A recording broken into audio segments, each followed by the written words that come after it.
So just very quickly, for those of you who don't know me, I can see many of you don't know me. So myself, Shalbin Samuel, I'm the Information Security Officer at Intesa Sanpaolo Bank. So Intesa Sanpaolo is one of the top European bank. They have operations across all over the world. So I lead the cybersecurity and BCP functions for the Australian operations. It's an Italian bank, by the way. I think it's a pleasure, or it's great to talk about the persistent threat, ransomware. But before I kind of get into the weeds of the ransomware, like what it is, how it works, and what we can do about it, I just want to kind of start with a vicarious experience with you all. So this is just a kind of exercise, so just bear with me on this one. So imagine that your organization is being hit by a ransomware incident. Nothing is working, no email is working, all the critical applications are inaccessible, and a ransomware node is being shared with you and your board that reads, pay up or face crippling downtime and data leakage. Now, this is the exercise part. Just think how your organization will behave at this moment. 2-3 seconds. I'm not going to ask any question, or I'm not going to kind of put anyone under the bus. But at this very moment, I think that your organization will fall into one of the two category type. Unprepared type, where there's no incident response plan. No one knows what to do. Like, it's kind of everybody is working to put out the fire in a very unorganized manner. The boardroom is in panic because this is, or the worst, the blame game is going on, right? And there's no communication plan. In short, your organization is operating in a complete chaos manner. The other type, which your organization can be, which is prepared type. So where there is a defined incident response plan, the board is concerned because it's a ransomware incident, but they are not surprised because they have been warned about this risk much before this event. There is a clear communication line, be it talking to regulatory authorities, or crisis communication body, or the recovery team. So there is a communication plan. They know who to contact and at what time, be it like cyber insurance team. In short, the company or the organization is operating in a complete controlled manner. So the real question is not whether your organization will be attacked by ransomware incident or not, but rather, when it happens, will your organization will fall into first category or second category? Ransomware is a persistent threat, and it's a persistent threat for all the organization, irrespective of your size, your location, your industry. In fact, individuals are not spared. So just to, and the irony is that, like, it's the biggest irony, where like it's getting more and more common, getting more and more sophisticated, and getting more and more costlier. So just to kind of support my point, right? So to illustrate the gravity of the situation, I came up with these stats. So as per one of the survey done by Sophos, 70% of the organization with revenue over 1 billion, they said that they have experienced ransomware incident. Even though if you are huge, you're still not immune to this threat. Then there are 1.7 million attacks happen every day. It's that common. And this statistic, I took it from 2022, right? So by the time I finish the stocks, thousands of the organization will be targeted. Last year, in 2024, the total ransomware payment exceeded $1 billion. $1 billion. And these are just reported figure. If you factor in the unreported figure, then the number would be double, triple, or it's up to you. I'll leave it up to you to make that decision based on your experience. The last one is 55% of all the cyber insurance claims are related to ransomware. This just goes on to show that ransomware itself is an industry. The recovery cost of the ransomware is kind of keep on increasing. Like in 2022, the average recovery cost was 1.4 million, and it has doubled in 2024. Last year, somewhere in May or June timeframe, a Fortune US 50 company paid staggering $75 million US. $75 million US. Just one company paid this amount, and US dollar. And these are some of the top kind of payouts. So the point I'm trying to bring home is that ransomware should be one of the top risks for your organization. And I can corroborate this because I have been presenting ransomware as one of my top cybersecurity risks to my board from day one. So if you think that ransomware is a threat, is one of the top security risks, then you need to provide, or you need to have some strategy to defend against this threat. As we have seen that the cost of inaction with the past infamous incident like WannaCry, Colonial Pipeline, and many more. I'm not going to name all these. But the important thing is that if you think that ransomware is your top risk, then you need to do something about it. It's not an optional thing. It's an essential thing to have a strategy or processes to defend against this threat.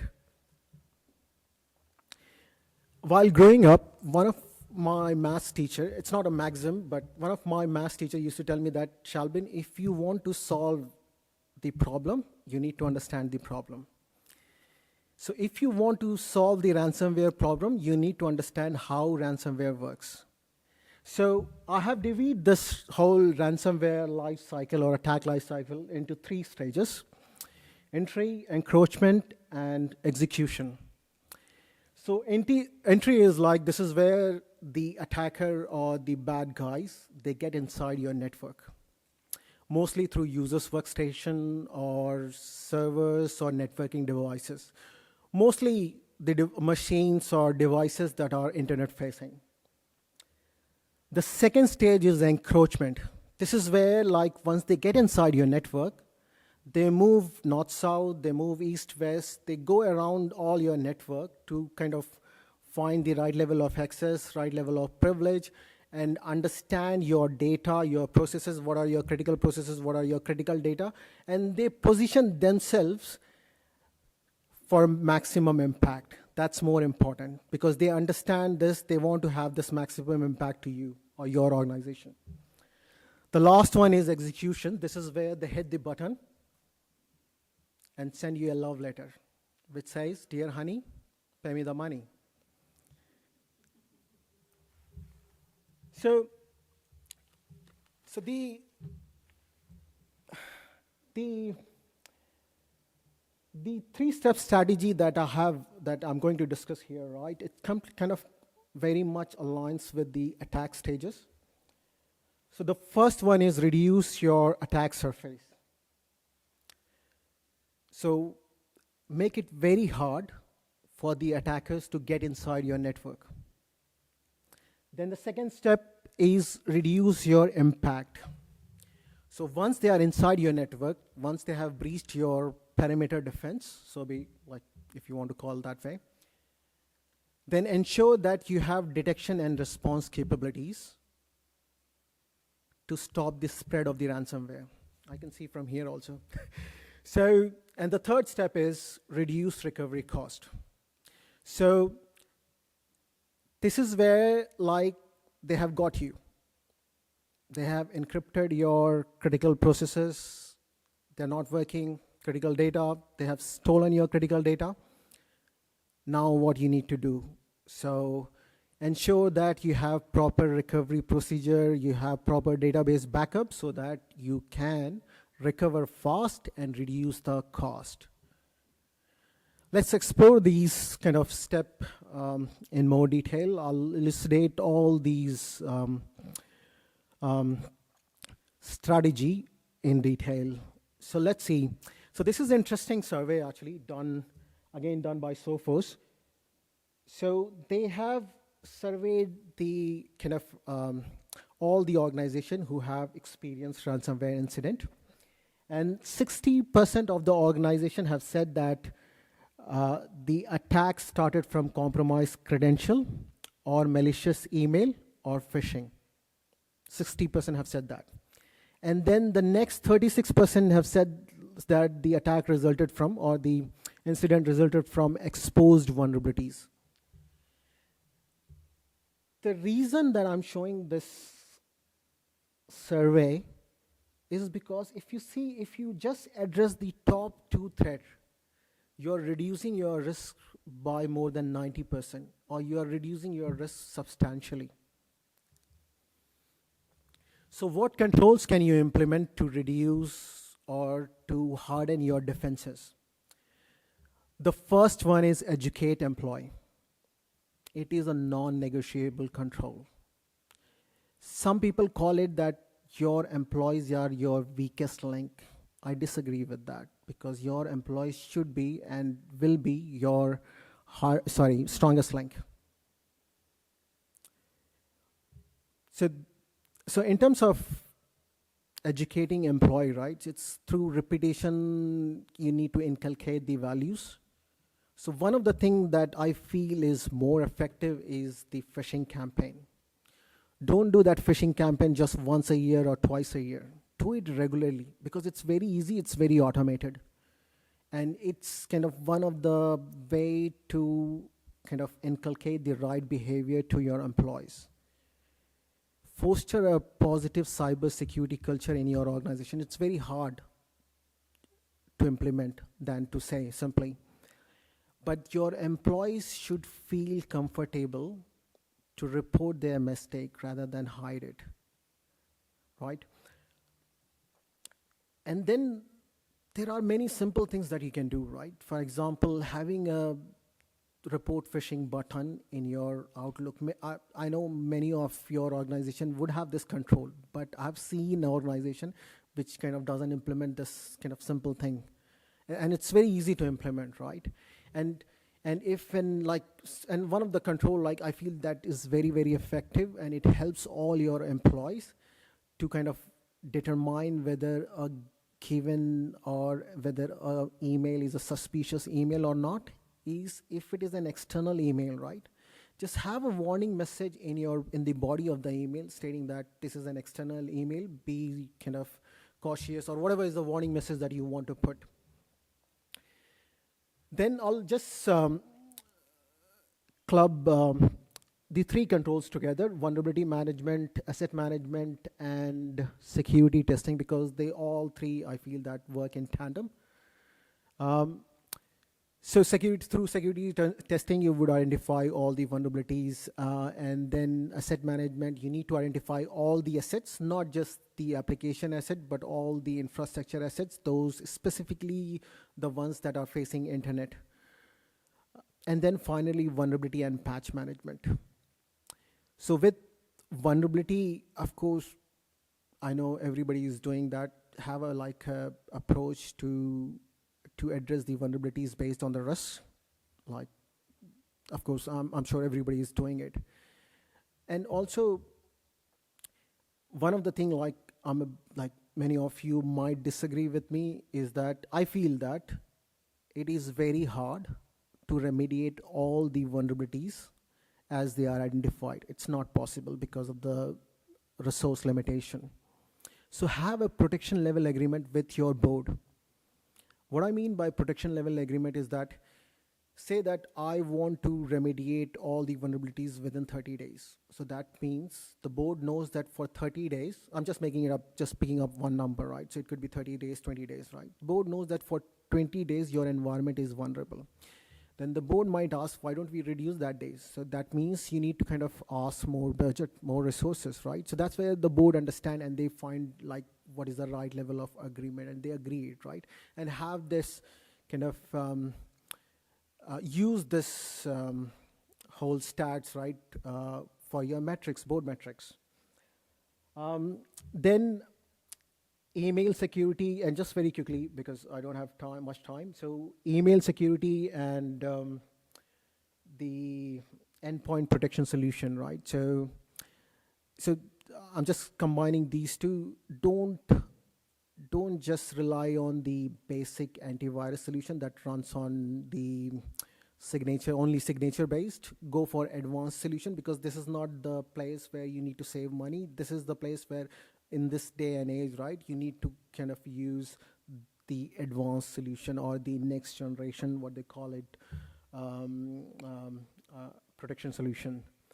And then supply chain, it's like we have discussed here in earlier panel session. Supply chain should be one of the risks. See that which all, like in terms of if your third party is accessing your environment, then see that like whether they are accessing any critical data or sensitive data, whether they are accessing any or supporting any critical processes, and then do the due diligence as per this, right? So again, based on the risk, if they are like tier 1 category, then do the assessment. Don't kind of just rely on them. Just go and perform the assessment in their environment. Like, it's very hard to do that, but then have that kind of like negotiation with your third parties. Yeah, so I think, so by not any means I'm saying that these are the kind of complete list of control, because it's very hard to list down or jot down all these controls. But these are some of the basic controls I feel that your organization should implement. The next one is reduce impact. So this is where once the attacker gets inside your network, right, this is where they move across, move laterally, gain more accesses, gain more privileges, right? And finally, they position themselves to either exfiltrate data and encrypt data. So I'm like, in many of the cases, or in many of the past incidents, we have seen that the attacker or the malicious team, right, they stay in your network for months before actually doing the impact, right, or before actually executing the ransomware malware. So because they know that if they come to you and tell you that, hey, I have encrypted only one user's machine, pay me $10, you would say, go home, right? But if they come to you and tell you that, hey, I have encrypted thousands of machines, I have encrypted all the critical processes, that you might think of paying $10 million, right? So that's why they know this, and that's why they kind of, through persistent, they wait for the right time so that they can have more control, more impact. So what we can do, so these are, again, some of the control. There would be more controls. The first and foremost control, I would say, the IDAM. I'm just, because underneath IDAM, right, it's like itself a cybersecurity domain. And underneath there are many controls there. But IDAM is like one of the core pillar of cybersecurity, right? You need to have definitely an IDAM program in your organization. So some of the kind of salient point, least privilege or need to know basis, have the access right granted to your employees or third parties. And then MFA. With MFA, I want to go very harsh. If anybody is executing privileged activity or executing anybody having privileged action or accessing sensitive data, then implement MFA on those accesses. The next one is MFA, and then password security, credential guard, and all those things you can use.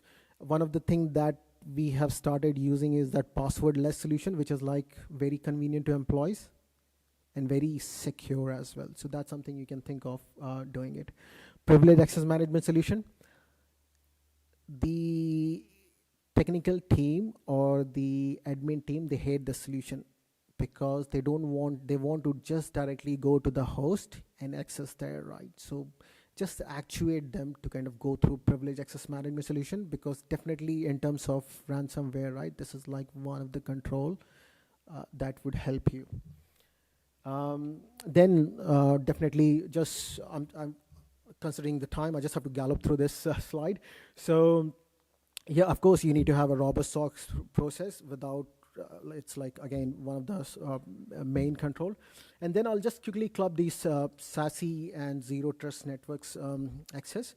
Gone are the days where like our environment used to be like a consolidated network where everyone is working from office, all the applications are inside that kind of border network. Gone are the days, right? Now everybody is working from everywhere, and they're not using applications that are inside your like on-premise network. They are using applications that are on internet, SaaS, IaaS, so it's everywhere, right? So now we have moved from consolidated network to distributed network. So if you're thinking still about that perimeter security, then that's something you need to think again. So that's why I would suggest you guys to consider SASE, where like it provides security to each edges of your distributed network, and also zero trust. So that's like a principle which is like it kind of validates all the accesses, right? Not like VPN where once you get the access, that means you would get access to all the resources. It's not like that. For each accesses, it validates whether it is you have the right posture in your device, and if sees something suspicious, then it kind of asks for more authentication like MFA or other mechanism. File integrity monitoring also is one of the thing, but deceptive technology like honeypot, that's something you can implement. Network segmentation and zero trust is like kind of same, where like you divide your network into multiple segments, and kind of that way, right, you would help, I mean, like for any resource to kind of restrict having access to other network. Jason wants me to go away. So reduce recovery cost. This is the important part, and I'll just because this is where like, what if let's say attacker got you, right? They have executed the ransomware, right? So you can't do anything, right? So you can't access your critical operations. All your users' workstations are down, right? So in that case, right, having a solid incident response plan would be your savior. This is like, if you really, really want to deal with ransomware or want to protect against ransomware incident, then having an incident response plan is like non-negotiable control. So I mean, like with incident response plan, right, in one of the panel session, I think Kapil has shared that run this tabletop exercise. Run that tabletop exercise with your board members, because that's where, and run a scenario in that table topic exercise as ransomware as one of the scenario, right? So to pay or not to pay, right? So these kind of questions, right, should have been won much before the incident.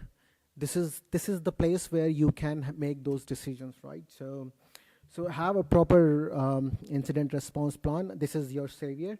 And then backup. If you don't have any approach for the backup, then use the old-fashioned 3-2-1, which is 3 copies of data, 2 different storage type, and 1 offline or offsite backup, right? So make it immutable, make it like air-gapped. So use these solutions to protect your backup, and then have a recovery procedure. Again, cyber insurance is one of the things where like you can think of mitigating the cost of the ransomware.